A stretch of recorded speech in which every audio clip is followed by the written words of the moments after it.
I know there's one more in here. Aha! The last ball. What should I do with this? Jesus.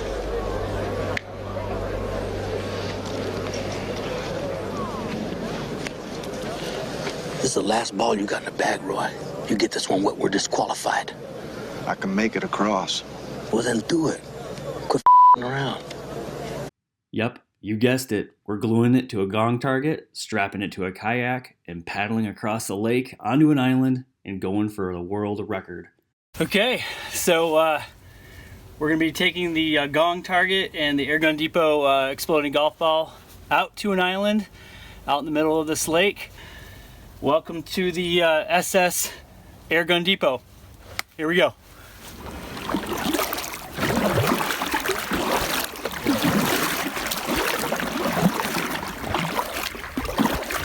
So I've got two shooting positions. The first one is at 1,205 yards off to the kind of western side of that cove, shooting to the island. And the second shooting position is at 1,275 yards, shooting from the southernmost part of the lake, shooting northward to the island. And let's see what we can do.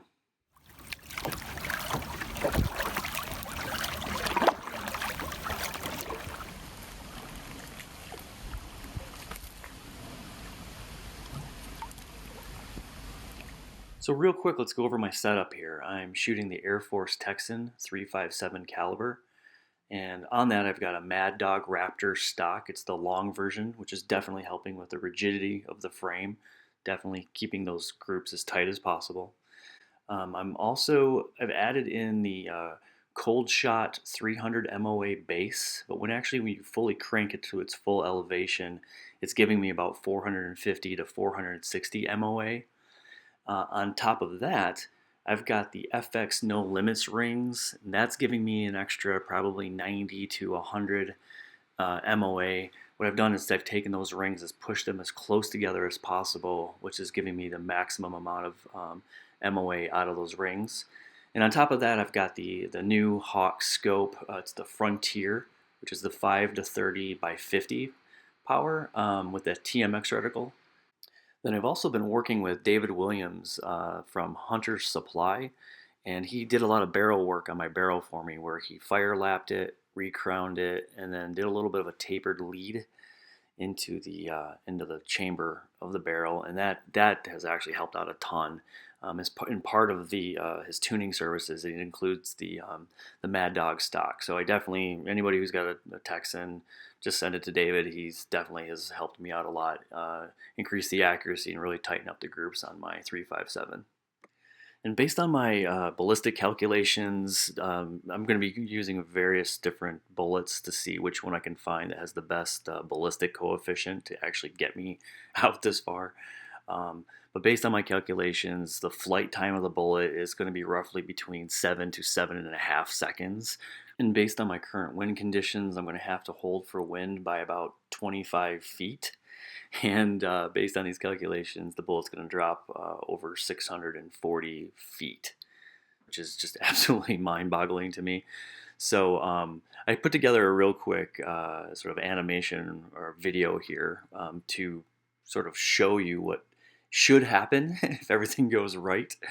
Using my drone, I was able to kind of mimic the trajectory of the bullet going to the gong target. So yeah, let's check that out real quick.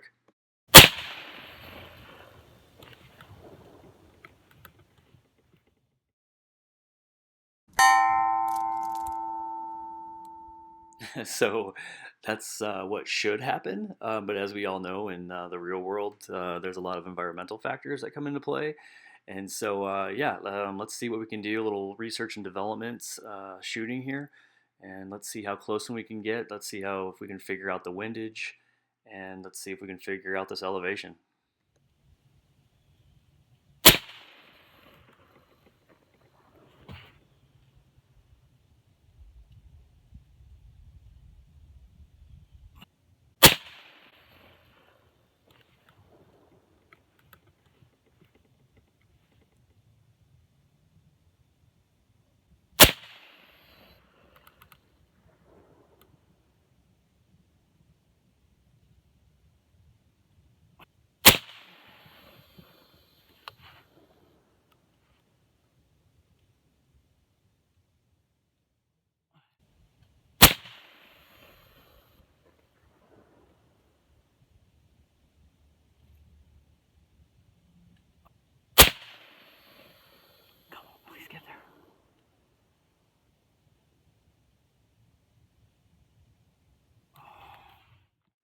Well, that was so close. Definitely got the windage figured out. The elevation, I was maxed out as far as what the MOA said it was on my cold shot base, plus the no limits rings, and then plus I was on the very, very bottom mil dot on the scope, and I was backed all the way out to 10 power. So, um, yeah, I mean, and I really want to be able to see the target when I hit it.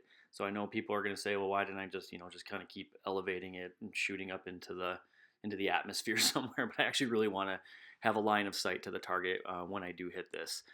So the good news out of all of this is the data that we're collecting on these shots is I was actually shooting a bullet that I knew did not have the ballistic coefficient to that would probably give me the best opportunity to hit this shot. So over the last few months, I've been in direct contact with a lot of the leading ammunition manufacturers or bullet casters in the big bore airgun community.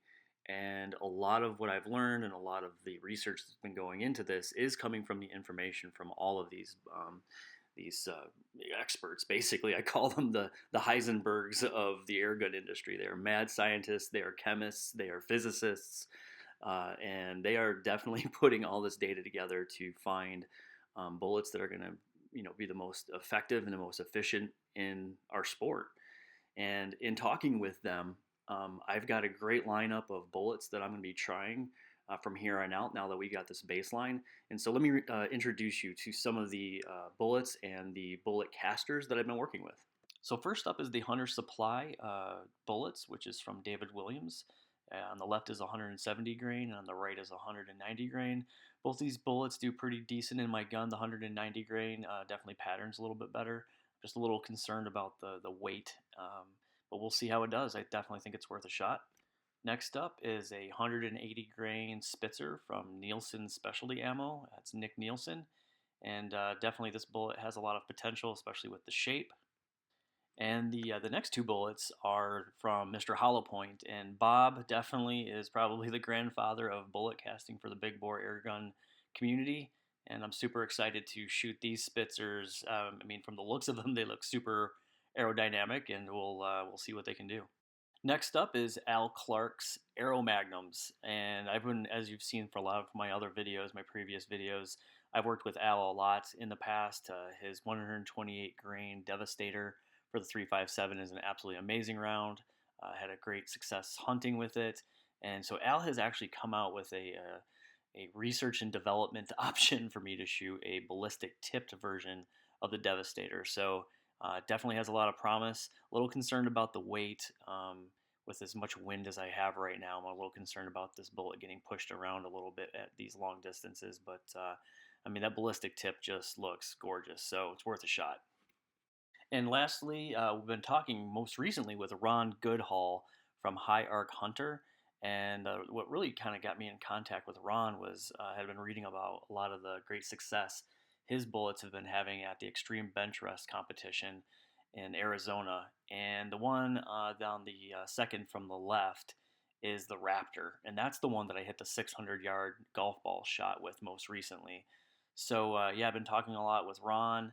He's definitely an expert on ballistics and ammunition casting.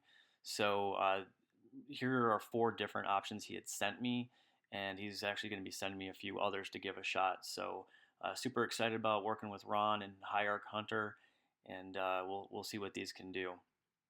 So this obviously isn't the fully exhaustive lists of all the different bullet casters that are out there doing great work here in the big bore airgun community. So if you are casting bullets you think could make this shot, and if you're willing to work with me and kind of team up with this effort, just let me know. Reach out to me and kind of jump on board with this team effort. It's definitely going to take a community to hit this shot, so I welcome your help.